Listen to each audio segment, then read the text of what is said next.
ব্রট to you by V Guard, co-powered by Sensodyne ও ভিমল বলো কথা কেশরী।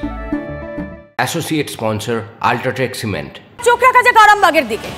তৃণমূল প্রার্থী তালিকা ঘোষণা করার পর থেকে খবরে হুগলির আরামবাগ লোকসভা কেন্দ্র। দুবারের সাংসদ অপরূপা পোদ্দারকে টিকিট না দিয়ে রাজনীতিতে আনকোড়া অঙ্গনবাড়ির কর্মী মিতালি বাগকে প্রার্থী করে তৃণমূল। আর তারপর থেকে জোর জল্পনায় আরামবাগ কেন্দ্র। বামেদের দাবি সংখ্যালঘু ভোটাররা তাঁদের দিকে ঝুঁকছেন, বিজেপির দাবি সংখ্যালঘু ভোট যাবে তাঁদের দিকে।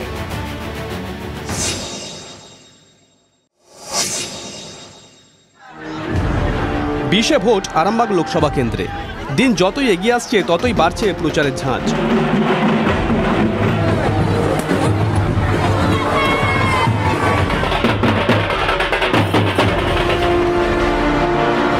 সব দল কার্যত ঝাঁপিয়ে পড়েছে এই কেন্দ্রে জয় ছিনিয়ে নিতে।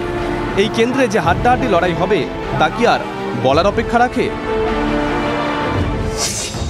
সূত্রের খবর, আরামবাগ লোকসভা কেন্দ্রে গোষ্ঠীদ্বন্দ্বে জেরবার তৃণমূল কংগ্রেস। এলাকার সাংসদ অপরূপা পোদ্দারের বিরুদ্ধে দুর্নীতির অভিযোগে সরব হন তৃণমূলের একাংশ। অপরূপাকে টিকিট না দিয়ে মিতালি বাগকে প্রার্থী করে জোড়াফুল। গোষ্ঠীদ্বন্দ্বের পাশাপাশি দুর্নীতিও এই কেন্দ্রে অন্যতম ইস্যু, যাকে হাতিয়ার করেই ময়দানে বিরোধীরা। আরামবাগ কেন্দ্রের সংখ্যালঘু ভোট প্রায় 16.60%। এই কেন্দ্রে বামেদের বাজি তরুণ মুখ বিপ্লব কান্তি মৈত্র। সংখ্যালঘু ভোট তাদের ঘরে ফেরাতে ময়দানে সিপিআইএম। সংখ্যালঘুর বেশিরভাগ অংশ তারা বুঝতে পেরেছে এবং তপশিলীদেরও বেশিরভাগ অংশ তারা বুঝতে পারছে যে বামফ্রন্ট একমাত্র ভরসা। গ্রামগঞ্জের হাওয়া বলছে বাম ফিরছে, বামরা ফিরবে, তবেই তারা শান্তিতে থাকবে। সিপিএমের যে বড় বড় বুলি, যারা বিধানসভায় জিরো, লোকসভাতে জিরো, যাদের কোনো অস্তিত্বই নেই, তারা এখন বলে হয়তো কিছুটা মিডিয়ার আলোয় আসার চেষ্টা করছে। আর যে বলছে সিপিএমের ভোট, সিপিএমের গড় বলার কিছু নেই। বিরোধীদের এই হিসেব নিকেশকে কতটা গুরুত্ব দেবেন মিতালি বাগ? সংখ্যালঘু মানুষের এখানে ছিল না, স্টেজেও ছিল, স্টেজের বাইরে ছিল, তাতে করে কি প্রমাণ হলো? বেশিরভাগই লোকসভা ওনাদের কাছ থেকে সরে যাচ্ছে, যার জন্য ওই জুমলাবাজকে সন্ত্রাসের হাতিয়ার করতে হচ্ছে। প্রধানমন্ত্রী নরেন্দ্র মোদী ভোটের প্রচার শুরু করেছিলেন আরামবাগ লোকসভা কেন্দ্র থেকে। 12ই মে ফের জনসভা করেন নরেন্দ্র মোদী। জনসভা করে গেছেন অমিত শাহ। অন্যদিকে মুখ্যমন্ত্রী মমতা বন্দ্যোপাধ্যায় সভা করেছেন। মিতালি বাগের সমর্থনে সভা অভিষেকেরও। সভা করেন বাম নেত্রী মীনাক্ষী মুখোপাধ্যায়। কাজেই ভোটের দিন যতই এগিয়ে আসছে ততই সরগরম হচ্ছে আরামবাগ লোকসভা কেন্দ্র। আরামবাগ থেকে তন্ময় বৈরাগীর রিপোর্ট, TV9 বাংলা। ব্যারাকপুরে অভিষেকের রোড শো। প্রচারে অভিষেকের নিশানায় অর্জুন সিং, সেই ছবি আপনাদের দেখাবো সরাসরি। আপনি ধর্ম বাড়িতে করবেন, আপনি গুরুদ্বারায় করবেন, মন্দিরে করবেন, মসজিদে করবেন। আমি একজন ব্রাহ্মণ বাড়ির ছেলে, আমি স্বামী বিবেকানন্দর গেরুয়া ধর্মে বিশ্বাস করি, যোগী আদিত্যনাথের গেরুয়া ধর্মে আমি বিশ্বাস করি না। যারা মানুষ মেরে মানুষ প্রেমের কথা বলে সেই 2 নম্বরই বিজেপির। ধর্মে বিশ্বাস করি না, আমি কর্মে বিশ্বাস করি। আমরা বিশ্বাস করি বৈচিত্র্যের মধ্যে একতার মূল মন্ত্রে। নানা ভাষা, নানা মত, নানা পরিধান, বিবিধের মাঝে দেখো মিলন মহান।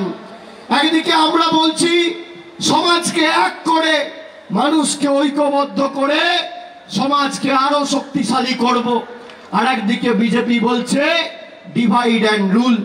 কালকে অমিত শাহ শ্রীরামপুরে সভা করতে এসছেন, সেখানে বলেছেন দুর্গাপুজোয় মমতা বন্দ্যোপাধ্যায় নাকি ছুটি দেয় না।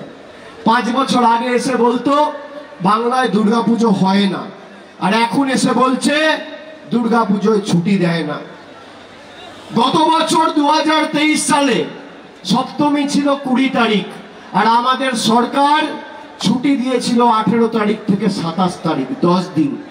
আমি অমিত শাহকে বলবো যে আপনি 17টা রাজ্যে ক্ষমতায় রয়েছেন, আপনি যদি দেখাতে পারেন বাংলার থেকে বড় ভাবে আপনি দুর্গাপুজো কোন রাজ্যে পালন করতে আপনার কোন রাজ্য সরকার সদর্থক ভূমিকা পালন করেছে, বা আমরা 10 দিন ছুটি দিয়েছি, আপনি তার জায়গায় কোন রাজ্য সরকারে আপনার কোন মুখ্যমন্ত্রী 11 দিন ছুটি দিয়েছে, আমি রাজনীতিতে পা রাখবো না, এত বড় কথা বলে দিয়ে যাচ্ছি।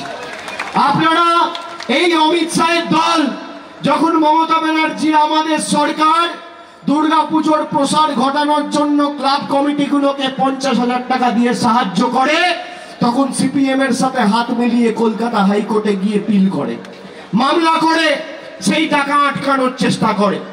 বাংলাকে যারা ভাতে মেরেছে, বাংলার মর্যাদা সম্মান যারা ক্ষুণ্ণ করেছে, 10 বছর বাংলার মানুষকে নিপীড়িত, বঞ্চিত, অত্যাচারিত, শোষিত করে রেখেছে। 4 দিন পর হুগলিতে নির্বাচন, আর তার আগে চুচুড়া একটি রিয়েলিটি শো এর অডিশন ঘিরে বিতর্ক। রবীন্দ্রনগরে দেবীদাসতলার একটি স্টুডিওতে সকাল থেকে ভিড়, মহিলারা লাইন দিয়ে দাঁড়িয়ে নাম নথিভুক্ত করছেন। রচনা বন্দ্যোপাধ্যায়ের ছবি দিয়ে অডিশন চলছে বলে হোর্ডিং লাগানো হয়, আর তাতেই রাজনৈতিক তরজা শুরু। ভোটারদের প্রভাবিত করে আচরণবিধি ভাঙার অভিযোগ লকেট চট্টোপাধ্যায়ের। অন্যদিকে অপপ্রচার করা হচ্ছে বলেই পাল্টা অভিযোগ রচনা বন্দ্যোপাধ্যায়ের। আজকে রবীন্দ্রনগর পেট্রোল পাম্পের কাছে দিদি নাম্বার 1-এর অডিশন চলছে এবং এখানে আমার কাছে কিছু ভিডিও এসছে। ভোটারদেরকে তৃণমূলের জন্য ভোট চেয়ে দিদি নাম্বার 1-এর সুযোগ করে দেওয়ার ব্যবস্থার কথা বলা হচ্ছে। আপনারা ভেবে দেখুন, মানে তৃণমূল কতটা ফেক। দিদি নাম্বার 1-এর সাথে একটা চ্যানেল, সেই প্রোডাকশন হাউস আজকে টাই আপ করে ভোটের স্বার্থে দিদি নাম্বার 1-এর মেয়ে মহিলাদের কাছ থেকে অডিশন নিচ্ছে যে তাকে ভোট দেওয়া হবে এবং তাকে অডিশনে ডাকা হবে। সব বাজে কথা বলতে বারণ করুন, ভোট এসে গেছে, এখন আর এসব ফালতু কথা বলে নিজের ইমেজ ক্রিয়েট করার দরকার নেই। কিচ্ছু নেই, নর্মাল ভাবে আমাদের কাজ হচ্ছে, কারণ আমাদের টেলিকাস্ট চালাতে হবে এবং আমি রাত্রিবেলা কাজ করছি, সারাদিন প্রচার করা। শুটিং হচ্ছে, আমি রাত্রিবেলা শুটিং করছি সারাদিন প্রচার করার পর। অডিশনটা হচ্ছে একটা কথা বলছি যে এখন তো ভোট ঘোষণা হয়ে গেছে, ভোট চলছে, রচনাকালে কিন্তু ভোটে দাঁড়িয়েছে, তো এইভাবে কি এটা করা যায়? এই সংক্রান্ত আমার কিছু জানা নেই। Brought to you by V Guard, co powered by Sensodyne ও ভিমল, বলো কথা কেশরী।